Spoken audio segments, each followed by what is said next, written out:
Les zones à défendre, dites ZAD, se sont fait connaître dans les années 1970 par le long combat du Larzac, puis, plus récemment, par Sivens, où Rémi Fraisse a perdu la vie, et enfin par Notre-Dame-des-Landes.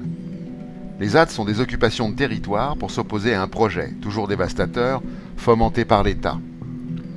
Une ZAD est donc un territoire occupé en permanence par des personnes qui contestent un projet et veulent gêner ou empêcher son développement et les travaux prévus.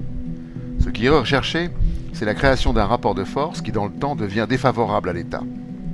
La ZAD est une sorte de commune où règne une loi hors la loi, une loi élaborée en commun par les zadistes.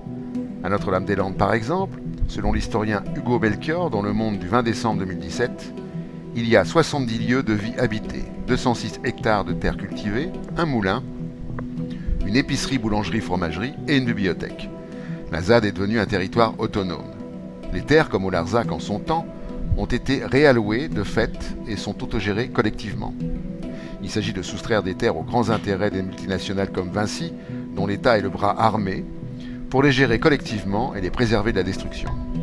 Les pouvoirs et leur propagande ont souvent utilisé les termes zone de non-droit pour désigner les ZAD. Mais quel est le droit? Celui des affairistes?